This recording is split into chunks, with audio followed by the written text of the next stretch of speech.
You're not the only one that has such a big patient load. You're not the only one dealing with all this government paperwork and stuff. You're not the only one dealing with all this change that's happening right now. But you know, I found that change and challenge can be the greatest stepping stone to the top. I'm sorry. I'm gonna make it up to you next time. It just doesn't take much. But this does not happen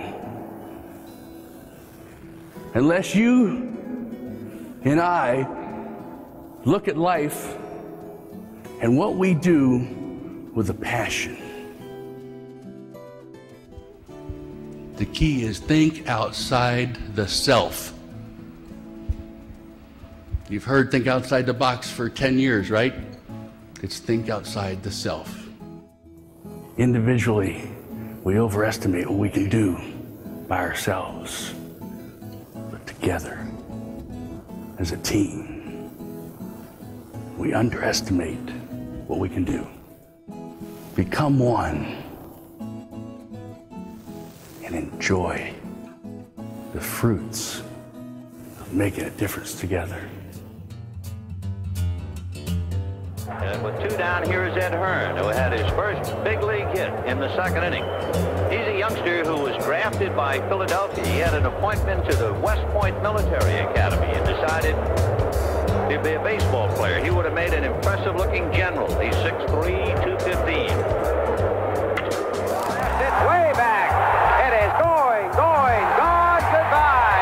And Hearn with his first major league. And a high drive to left. Back goes Stubbs, way back. I made it to the penthouse of all my dreams as a young boy. I mean, I had sacrificed so much to be there, to get to that point. No doubt, I probably never really dreamt that I would play in the big leagues, let alone be in a World Series and be on the winning team. He struck him out. The Mets have won the World Series. The dream has come true. The Mets have won the World Series, coming from behind to win the 7th ball game. And so it was over. The Mets were world champions.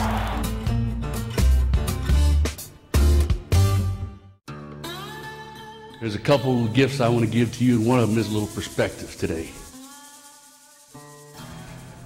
Just when I had life in the palm of my hand, I mean, I had it right where I wanted it. It was jerked out from underneath me. But this is a man who, first of all, was the short end of the David Cohn trade. The Royals gave away a 2-time Cy Young Award winner, and Ed took the heat for it because he got injured right away. On top of that, when his career ended, he had a kidney transplant, a life-threatening blood disorder, and a life-threatening sleeping disorder disease. And when we interviewed him a month before, or 2 months before, he had had cancer. So I went from the penthouse to the outhouse. What do you do when you're facing adversity, when you're facing change you think you have no control over?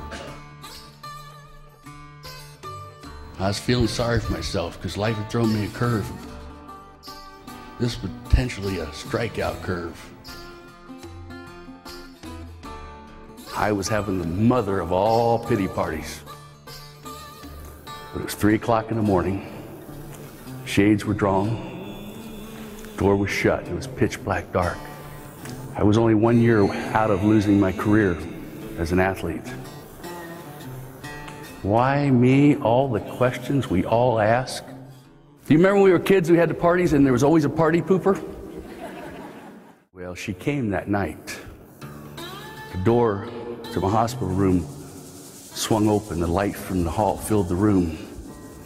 And into the doorway walked the midnight shift nurse. And when she walked into that doorway, it got dark again in my room.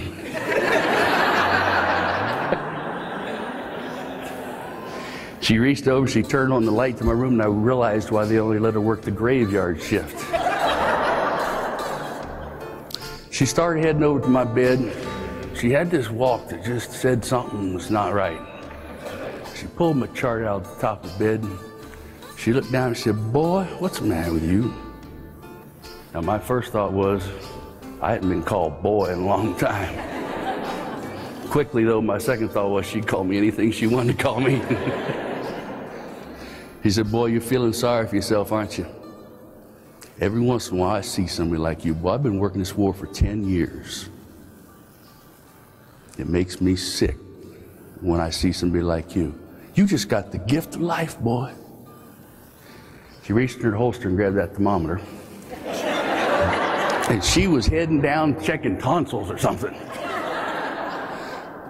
She poked that thing in. She reached up, grabbed the blood pressure cuff. She wrapped around my arm, and then she spread out. You got the picture, huh? She started to pump on that cuff.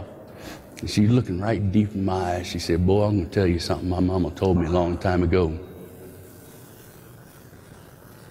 And she'd stop and just stare at me right in the eye.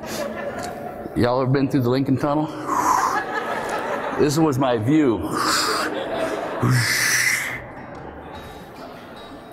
My fingernails are just about ready to go off my hand.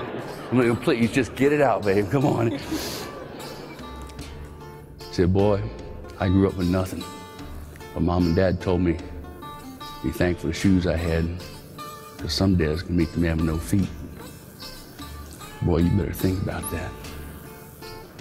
Psst, she looked here, thank God. She turned out the door, she went.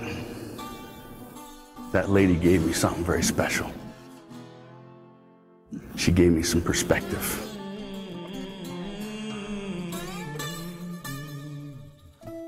Life throws you curves, you got to keep swinging. You got to keep swinging.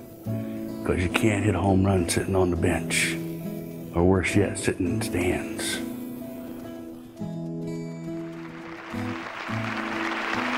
Karen Kornacki, the Kansas City reporter who's done more than just cover the story. She says she got a ringside seat to all of Ed's highs and lows since the very first day he arrived as a ball player for the Kansas City Royals.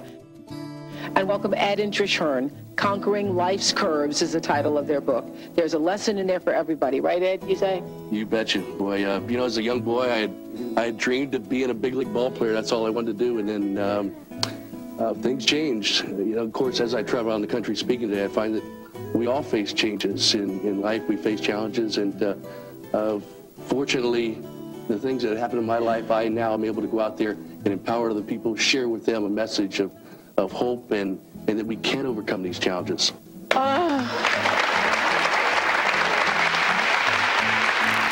It had been 8.5 years since we graduated from high school. These guys still didn't understand there's a price to pay for success.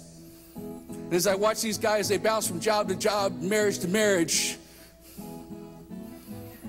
I learned that although there's a price to pay for success, there's a much, much greater price to pay for failing to do the things that are necessary to be a success. And there's a poem that ends with these words: "Often the struggler has given up what he might have captured the victor's cup, but he learned too late when the night came down how close he was to that golden crown." How close might you be? You got to step into the batter's box of life,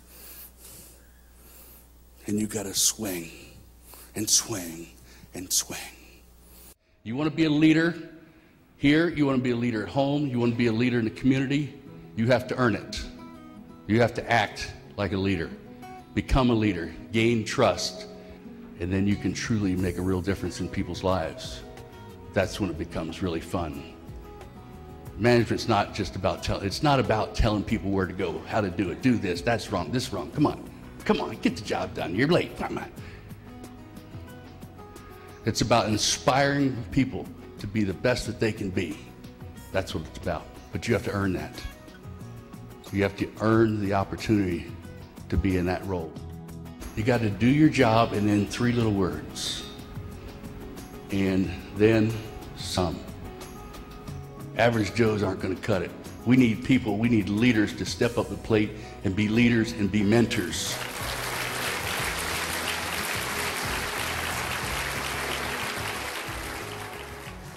You can have everything in life you want if you just help enough other people get what they want. Ladies and gentlemen, if I had a challenge for you tonight, it'd be this. Be thankful for the shoes you got. Lace them up, shine them up, and run with all your might to be the champions of life that I know God's intended for each and every one of us to be. In the words of Albert Schweitzer, I don't know what your destiny will be, but the one thing that I do know is those of us who serve others, those are the ones of us who are going to be truly happy. Thanks for having us here. Thanks for letting us serve you. Love you guys.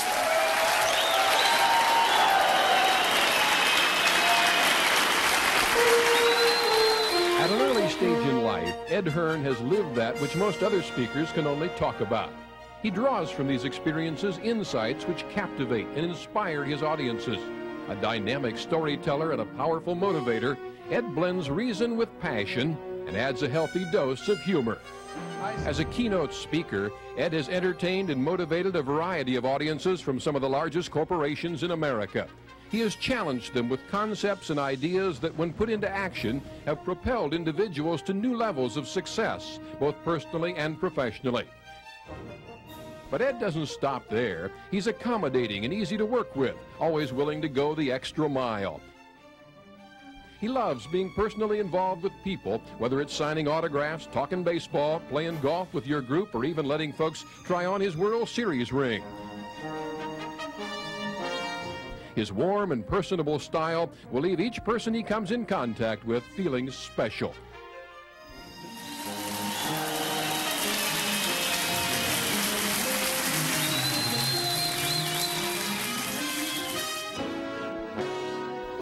Ed Hearn is truly an inspirational champion.